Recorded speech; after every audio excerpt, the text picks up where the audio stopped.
walk with open arms towards the sun. You feel the warmth of the rays, and then you know you're alive, and you don't have to be afraid of anything, 'cause you know the truth, and the truth is love, yes it is. Wasn't what they said to you, or anything that you learn from a book or from the news. It's not like that, 'cause it's a thing. It is something that you do. Doop doop doop doop doop doop doop doop. Good afternoon and welcome to the Bassline, everyone. Dr. Paul Byrne is experienced, passionate, and dedicated. He is an MD. He is a neonatologist, a clinical professor of pediatrics, and the founder and president of the Life Guardian Foundation. He is an author. He is an inventor. He is a proud father, grandfather, and great-grandfather. He is here to explain a number of things to us today. And I'm very much looking forward to the conversation with Dr. Paul Byrne. How are you today, Doctor? Thank you for joining us on the Bassline. I'm very well, Jeremiah. Thank you for inviting me. Well, before we get into this incredible conversation that I'm very much looking forward to, I want to apologize to the audience for the audio quality of the last show. It was a little bit crunchy. I was on the road. I didn't have the pleasure of conducting the show out of the PRN studios as I normally do. I was in Miami, and basically what you were subjected to was the quality of a modern day phone call. It's like we have these fancy phones with all these apps and everything, but the phone call itself is reduced in quality somewhat from just an old-fashioned phone call on a more stable telephone line. Also, I want to say that today is, again, Bandcamp Friday, so you can support me and my music, which is another way of supporting this show, and I'll get all the proceeds. I won't have to share the proceeds with a third-party corporation. So please go to JeremiahHosea.com, JeremiahHosea.com. That's my website. You can contact me there. And, of course, there's any number of ways you can support the Bassline radio show. You can buy a song. You can become a subscriber to my Substack, free or paid. Of course, we have special regard for the paid subscribers. But if you can't afford to subscribe right at the moment, please subscribe to my Substack for free. I'm the founder also of RemoteLearningChess.com. So if you want a chess lesson for you or a loved one, I'm very experienced as a chess coach, and I love to share the game of kings and the king of games that is chess. And you know what? Someone reminded me, you should be doing more bass lessons. I am a professional bassist. I've taught bass, so we can arrange that on Zoom as well. There's a number of ways you can support this program, and please do so. And I will also say, if you haven't started a Twitter account, I would encourage you to do so. As much as we can boo-hoo social media, and I have a lot of things to say in criticism of social media, there is some legitimate organizing being done. We're hosting Twitter spaces with some really great guests. We had Dr. Leonard Horowitz on a Twitter space. We've had Dr. Andrew Zhivjets recently on a Twitter space, sort of Bassline-related Twitter spaces, and it's a great opportunity to tell guests you've heard on this program that you heard them on this program. And then they're more likely to return and also to spread the word and retweet the archive of the shows that we do, which of course are available every Monday on Podbean. So having said all of that, I'm very excited to talk with our guest, who is the incredible Dr. Paul Byrne. And Dr. Byrne, I would like you to just get right into this profound statement that you've made on numerous occasions, which is that brain dead, or the idea of brain death, is a myth. It's a falsehood that's a play on words, basically, but it's not rooted in scientific anything, right? There's no scientific basis to the concept of being brain dead. Is that true, Dr. Byrne? That's absolutely correct, Jeremiah. brain death is really brainwashing. And one of the things that happens in brainwashing is if you give someone more than one thought at a time, the more prominent thought is the one that takes over. So we have two thoughts, two nouns, brain and death. And obviously, death is the one that we pay close attention to, and that's what they did with the invention of this. Actually, the first article that was written about it wasn't titled brain death. It was titled A Definition of Irreversible Coma. And if someone's in coma, they're dead. I mean, they're alive. They cannot be dead. Someone in coma is alive. They cannot be dead. If they were dead, you wouldn't call them coma. But that was the title of the article. And then the word irreversible is put in there, but something is irreversible only so far as they know now, but once someone finds a way to reverse it, it's no longer irreversible. So that's the first article in the United States literature, but what they did in that article is they invented brain death. And they invented brain death in a way that was truly an invention. It was not the way that medicine makes progress. The way that medicine makes progress is that there are basic science studies that are done in laboratories or in animals, and then small numbers of patients are tested and tried, and that information gathered, and then larger numbers. They didn't do any of that with brain death. What happened was they did a heart transplant in South Africa. 3 days later, they did a heart transplant in Brooklyn, New York. What did they do in Brooklyn, New York?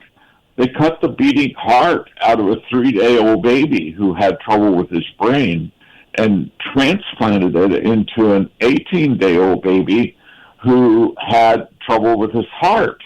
And at the end of the operations, in a relatively short time, both babies were dead.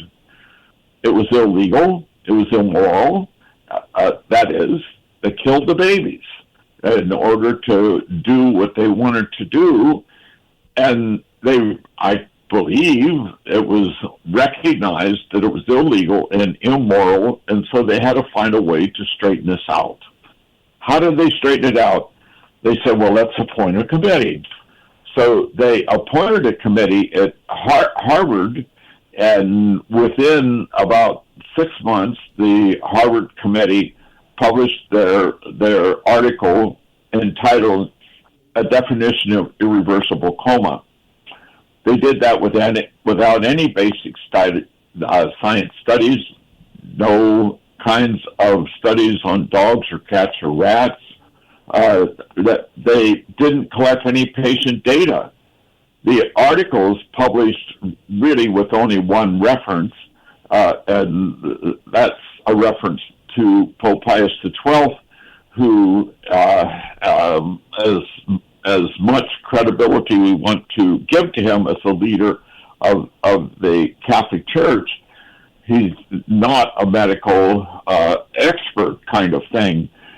He's not a basic scientist, but on the other hand, what Pius XII did say, that we are to presume that human life continues as long as vital functions are present, even when supported by artificial means. But that's not what they quoted from Pope Pius XII. They quoted that Pius XII said that we need to look to doctors for guidance, that kind of thing.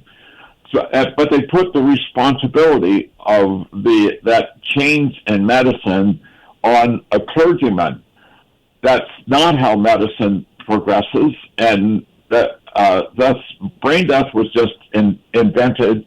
There was no science to start it, and really there is no science to this date that would be considered any kind of good, adequate science for doing things like cutting vital organs out of patients. My own self, that article was published in 1968.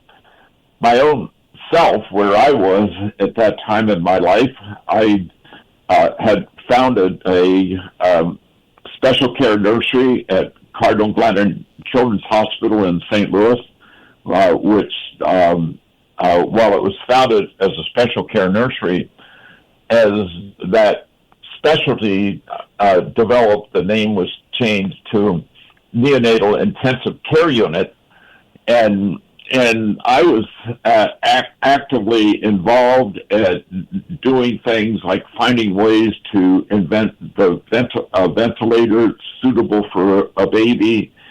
We were involved with able to put nutrition in the vein. We identified the need in nutrition for copper and zinc and magnesium and that kind of thing. And we were very much ingrained into making that progress to help sick little babies. And brain death got invented and published in '68. And what happened to me as I continued to do my neonatal work, but what happened in my life was a patient by the name of Joseph was in 1975, was born prematurely and was on a ventilator. And after some time on the ventilator, when he wouldn't move and wouldn't respond, a brainwave test was done. And the brainwave test was interpreted, and what's written on his chart is consistent with cerebral death. So Joseph has death written on his chart. I read that report. I looked at Joseph, and I immediately said, I don't understand this. So I called the neurologist, and the neurologist said, well, don't be too concerned. Just repeat the test, which we did in about 2 days, and it was unchanged from the previous one. So what do we do now? It was suggested that in some places they turn off the ventilator. And I said, I don't do that. I said, I treat babies. Some live, some die, but I just treat them. So I continued to treat Joseph, and he did get off the ventilator, and eventually, to make the story as brief as possible, when he went to school, he got excellent grades and participated in sports. Eventually, he married and has 3 children. Well, what happened then, as I continued to follow Joseph, I said to myself, I better look into this. So I did look into it, and it took maybe up to 2 years to understand the language of brain death.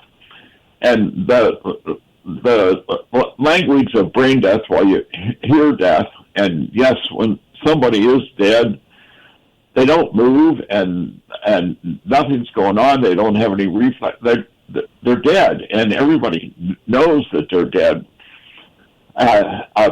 And obviously, when they're dead, the brain is destroyed and it doesn't function. What they do in brain death is they, at least with what they call brain death, and even brain death has so many different definitions that it's hard to know what you're talking about and communicating about, but at least to focus on the brain. And and in brain death and in the laws about brain death, and all the laws revolve around an absence of brain function. And an absence of brain function does not mean even destruction of the brain, much less death. So you see, again, our thought process is if we think of death, yes, the brain is destroyed and it doesn't function, and the person is dead. And in a relatively short time, it will be clear that there is disintegration and decay and that kind of thing. And so our minds are not disciplined to separate these things out, at least under ordinary kind of communication. But for right now, at least accept the fact that brain death is an absence of functioning of the brain, and that does not necessarily mean that the brain is destroyed, and it certainly does not mean that the person is dead. When somebody is called brain dead, they have a beating heart, and they have circulation.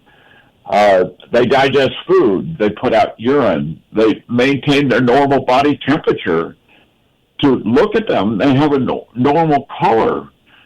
You could take anybody 7 years old or have some kind of reasoning ability and take them into an intensive care unit where they would see somebody, yes, on a ventilator, but their heart would be beating and they have circulation and they would be putting out urine.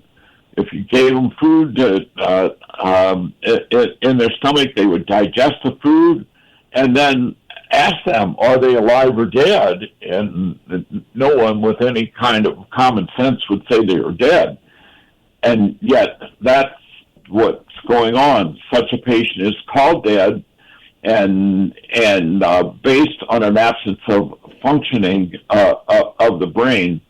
And Jeremiah, to do the test for brain death, if you can just focus for a minute and think of the patient in an intensive care unit on a ventilator. Their life is supported by the ventilator, and what they do in the testing for brain death is they take away the ventilator for up to 10 minutes.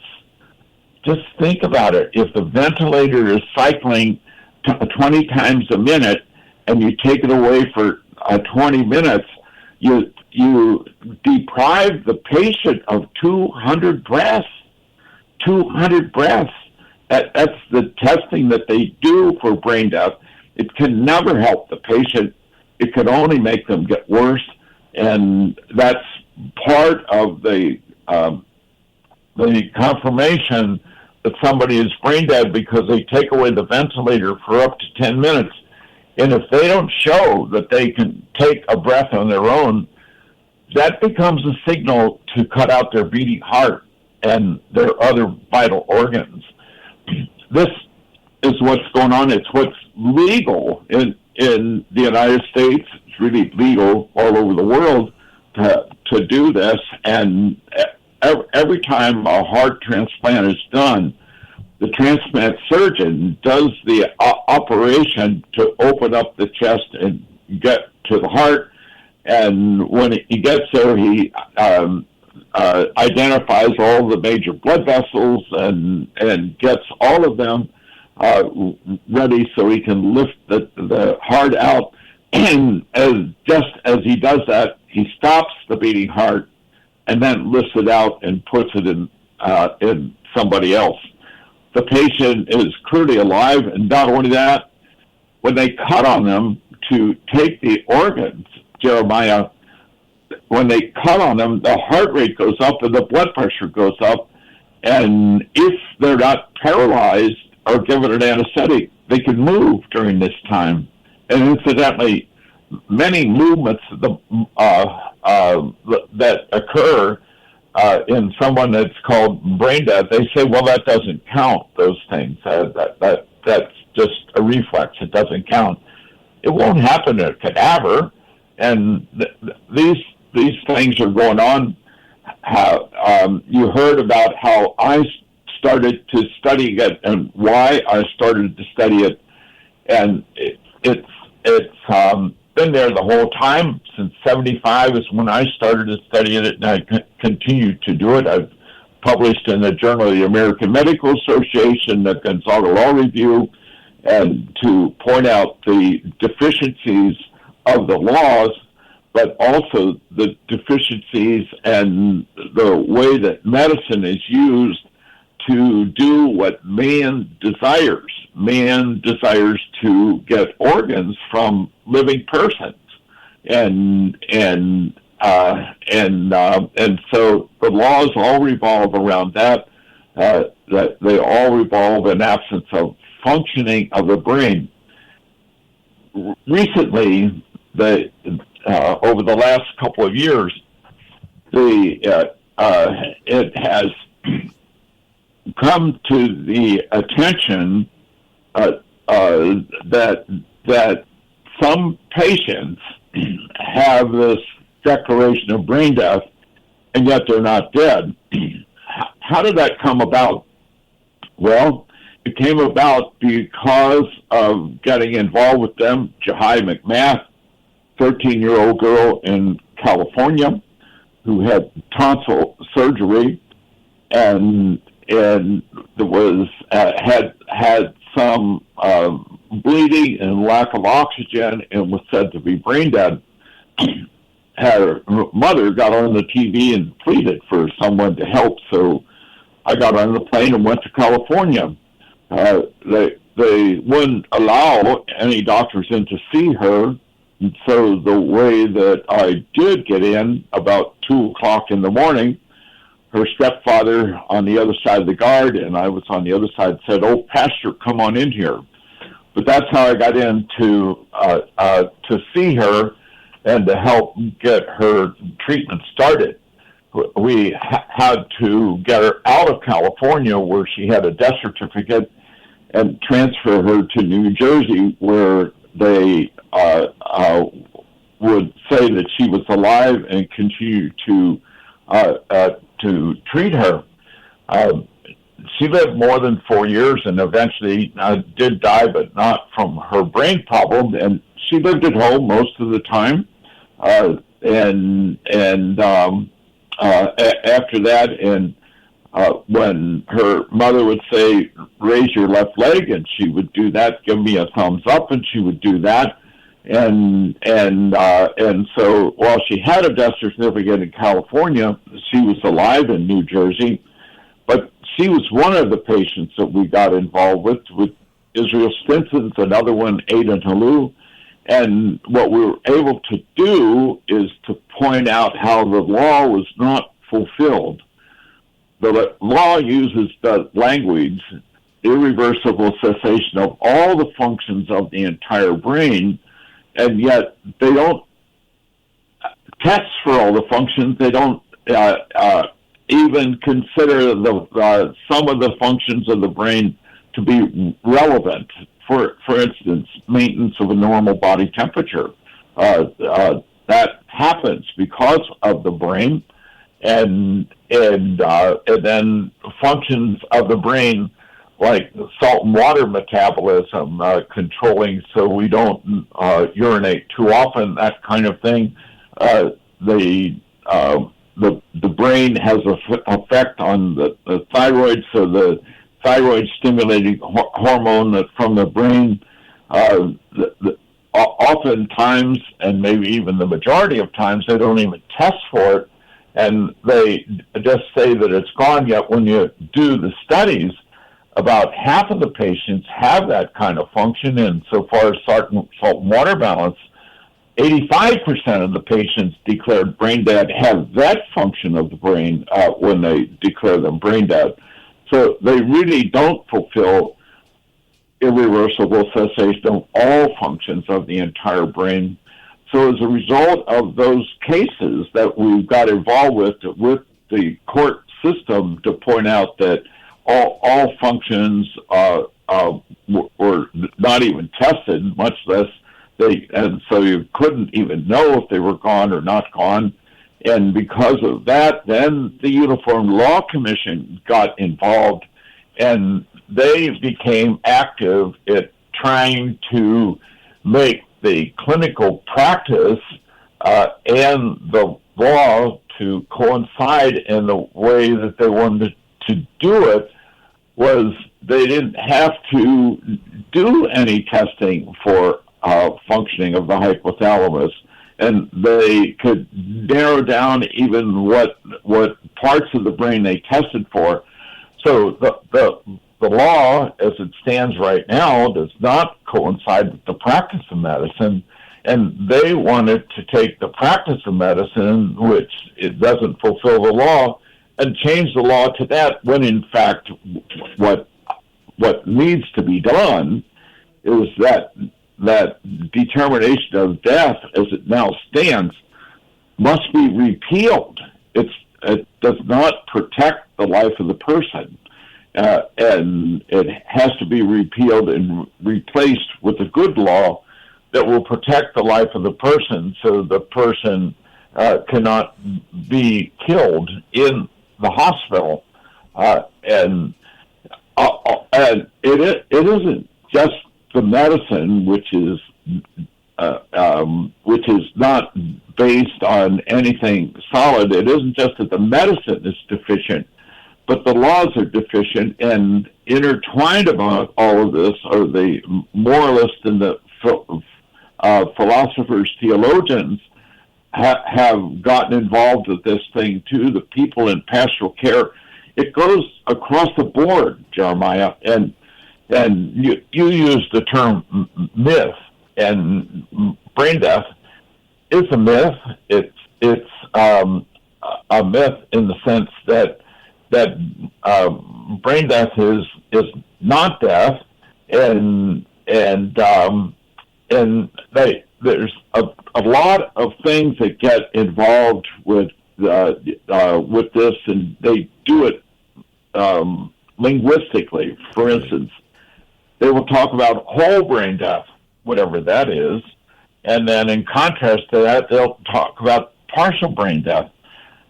It's so it's even from a language point of view, whole brain death, death is death, and you can't have anything except death. But that when death is there, but they focused on the brain, and when in fact they have much evidence of biologic functioning going on, and that would be evidence that faculties of life, like digestion of food and doing other things, are clearly there, but they say, well, that doesn't count, when in fact it does count. Certainly that it counts in all of us, and it counts in them also. Okay, that was thorough. I suspect you might have a question. I have several questions, and I know we're not going to get through all of them, but I really appreciate that very thorough introduction to this topic for me and the audience, because this is new territory for the Bassline, but it's phenomenal what you're saying, and it's quite profound. In regard to, I guess, sort of, this is an industrial process almost, this organ harvesting that results from this false diagnosis of being brain dead. Could you describe what is meant when we use the term a designated requester?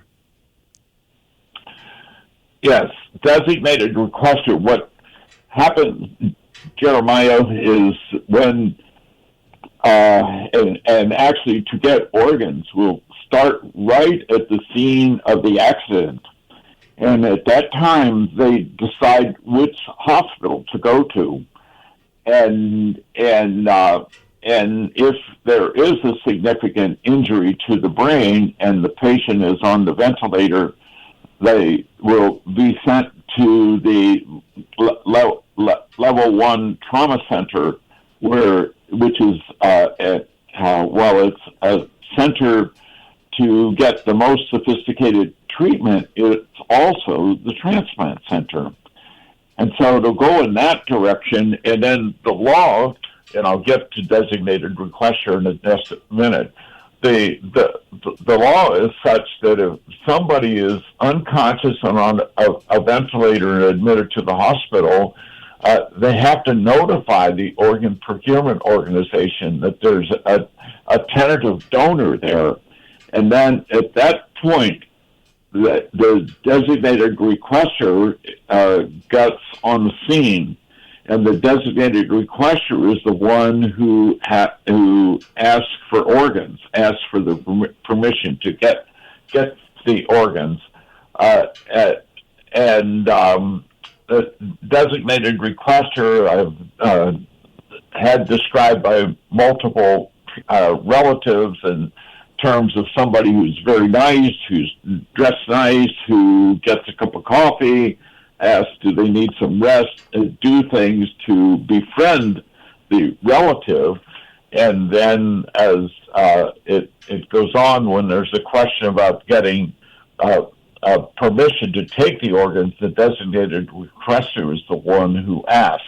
And really, the treating doctor is not allowed to ask for organs, and that's the way the yield of getting organs is increased. These things came about in the practice of medicine in the United States, more generalized, and it was it was right at the time of the Clinton impeachment trial that Dr. Shalala issued an edict that when such a patient was in the hospital, they had to notify the Organ Procurement Organization. And as time went on, when the HIPAA law was invented, and I say invented, when it was started, the HIPAA law was to theoretically keep hospital records confidential. Well, every doctor and every nurse knows that practically the first day of medical school, they teach us clearly that the patient's information is private, and they teach us don't talk on the elevator about the patient, don't talk in the cafeteria. And every doctor, and if anything, it was harder on the nurses than it was on the doctors, but everyone knew not to give that information away. Yet they have the HIPAA law, which is to protect the information. But if you read the HIPAA law, there's 14 ways that the government can get your information and use it without your permission. And one of them is to get your organs. And so the designated requester is all part of that.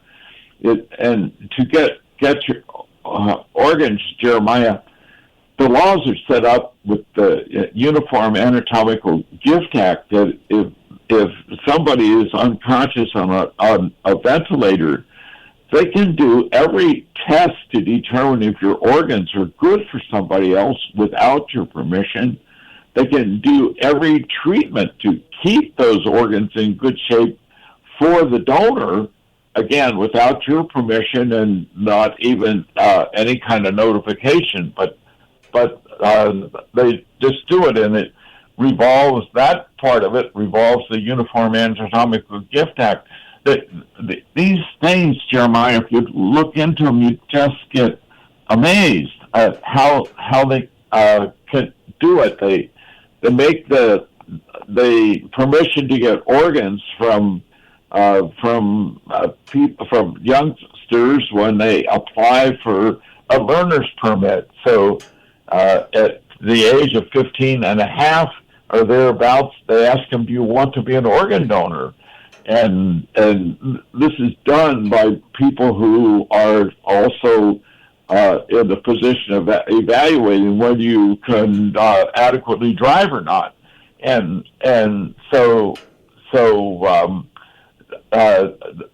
they ask them at that time, and if they whatever their answer is, it can be overridden by the parents until that person is 18. So if it can be overridden, why would you even ask the question? But that, on the other hand, if you get it on the record, yes, they want to be an organ donor, once they become 18, then the parents have nothing to say about it anymore. And so the laws are set up to get your organs, not to protect your life. And so the laws are there, but also the medical systems and the hospitals are all part of this. In 2020, $48 billion was billed for organ transplants, of which doctors got $6 billion. So you see how all of this is intertwined, and they're intertwined in such a way that the death of the patient can be hastened. The organ transplant industry is big business, and so much of what goes on in medicine revolves around getting of organs. And so, okay, did I answer your question? Absolutely. That is a very thorough answer. And what you've described so far is this gruesome yet quote-unquote legal process by which this stuff is happening. But does your organization, has your research taken you into the area of human trafficking and some of this kind of organ harvesting also being done on the black market? Are you aware of that kind of horrible stuff?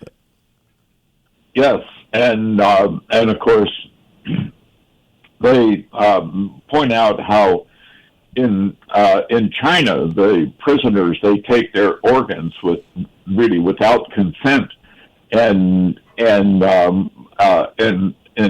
this is serious matter what happens in China. But you know something? It's serious matter what happens here in the United States. And you talk about without consent. At the License Bureau, they ask you, do you want to be an organ donor? They don't give you any information about what it means to be an organ donor. The ordinary person, I suspect, believes that they take your organs when you're dead. Well, just think about it. Everybody knows what a cadaver is from either their own relative who has died or going to a funeral home, but they know what a cadaver is, and mentally they say, well, if I'm dead, take my organs. But what they don't tell you is that when you're dead, your organs are no good for transplant. You must be alive. And every organ, essentially every organ that's taken for transplant is taken while there's a beating heart, circulation, and respiration. And so it gets done in a way that you don't have all the information, and if you don't have full and complete information, it's impossible for you to truly consent, because if you consent to doing something to make yourself dead, that's suicide. And if you can, at the License Bureau, you say yes to be an organ donor, you literally give the transplant surgeon the power to end your life. So to say yes to being an organ donor is suicidal. And if you ever become that organ donor, and so you become part of it without even knowing that you that you're part of it. But the laws are all set up to get your organs. And you see, Jeremiah, we live in a culture of death, and many things in medicine, Jeremiah, are very exciting. There's so many good things that are going on in medicine, but what happens is thousands of babies are killed every day in the United States, and so life is cheap, and we live in such a way that the specialness of the life of the person is not there. So when the person is unconscious and on a ventilator, and it looks like they won't ever earn a living, work again, they become a liability on the state. And driving forces in terms of how much does it cost and those kind of things get involved. And it's a culture where the life isn't so special if you can't do things like earn a living and that kind of thing. So it's a culture of death, and in that the culture of death, Jeremiah, which came about by accepting that death is there when people weren't dead, death is there when their heart is beating, they have circulation, they're not dead. And then once you get doctors to accept that that patient is dead when in fact they are not dead, it's just a relatively short jump until you get many people thinking in terms of something that's false and then thinking that it's okay. You know, that idea of brain dead and that kind of thing is out there, but that can alter what kind of treatment and care you get. We live in a world where you hear terms like palliative care, you hear terms like hospice, and these have to do with getting less treatment. You don't even know, but palliative care. See, when you go to the doctor and you're just a little bit older, they give you a test to see if you're competent, and it will be a test like draw a clock, put numbers on it, that kind of thing. And if you can't do this, then it gets into the category of not competent. Then the next thing you know, you get into the category of not getting as much treatment as you would otherwise. So, the culture has to do with what's built up, and what's built up, Jeremiah, is not the way we live. We live in the way we come. We live so that each person is special. Each person is unique. The living person, even if the living person has some kind of injury or disability, they're very special. They're more special than a golden Cadillac. And yet, if they can't move and they're on a ventilator, then they say their life is not worth living, and look at what we can do is we can get their healthy organs and give them to somebody else. So it's a culture of death that's willing to accept a lot of things that are not death, and then once you accept that, you can keep on going. So the end result is that there's less treatment per patient. Right. Well, this is very profound stuff, and I'm so glad to have you on this program. We're talking to Dr. Paul Byrne. He is the founder of the Life Guardian Foundation. So everyone, please pull that up in your browser, lifeguardianfoundation.org. That's his organization. He's the president of the Life Guardian Foundation. There's a lot of great information there. And please partake in the information. That's what this show is all about. It's about us empowering each other, one person at a time, and educating ourselves as well as possible about what goes on in this world, and particularly as it pertains to our health. This is a medical freedom dedicated show. And the running theme of this show, Dr. Byrne, is we've talked about COVID-19, not particularly the disease, but the way that disease or the announcement of that disease changed the world that we live in, and turned into this massive, what I view as a violation of our rights, violation of Nuremberg.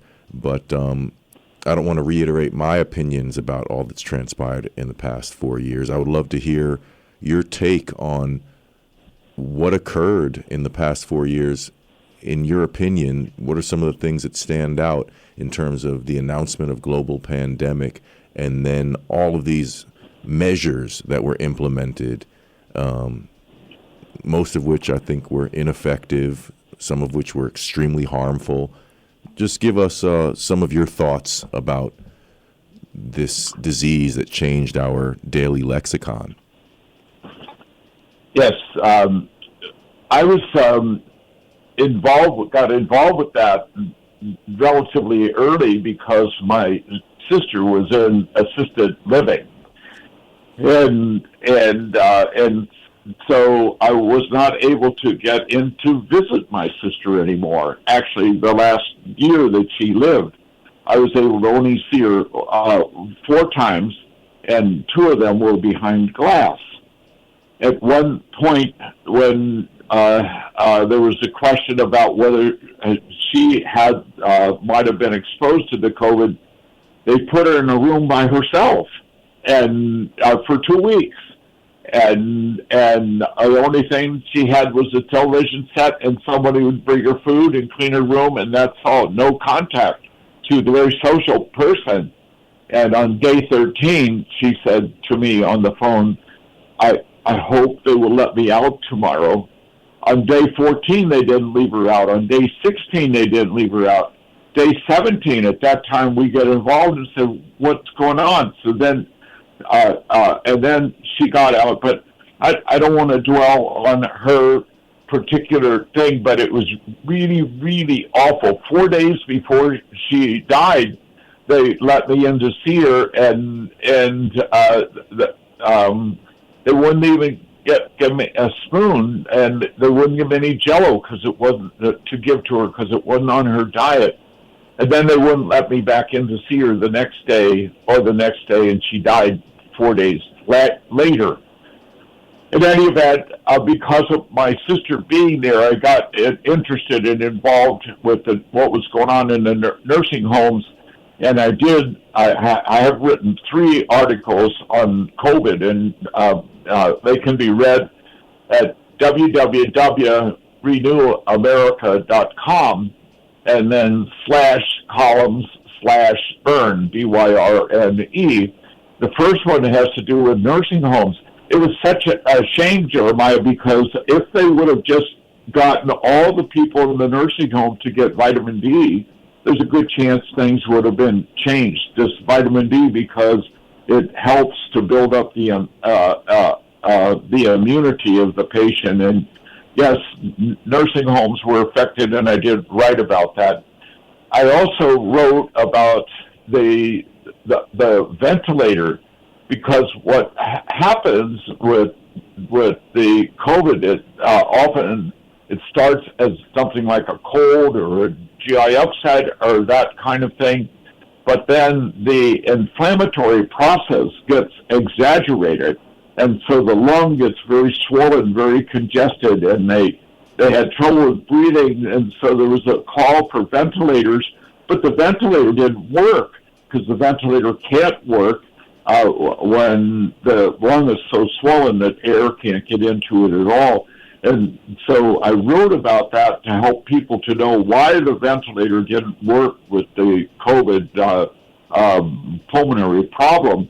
But I also wrote about that, and I really encourage the people to look at the article at Renew America, because I help to explain how the ventilator works. The ventilator, by the way, only pushes the air in. All the rest of respiration is done by the living person. Absorption of the oxygen, the circulation of the oxygen to the tissues, the metabolism, the formation of carbon dioxide, getting back, and then to get it out of the body. The ventilator doesn't put it out. The living person pushes the air out. So if a ventilator's working, the patient is alive. The ventilator only moves the air in. It doesn't do anything else. Everything else happens with the living person, including pushing the air out. And the ventilator won't work in a cadaver. The third article that I wrote about was the injections. While the injections are called vaccines, they're really not vaccines.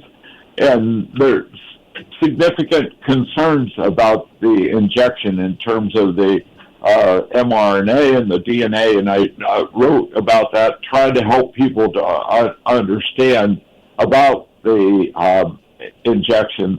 Incidentally, I would state very clearly, as I've stated, as soon as I was able to investigate any of this, no child should get that injection. It's absolutely wrong to give a child that injection, and yet they're doing it to everybody.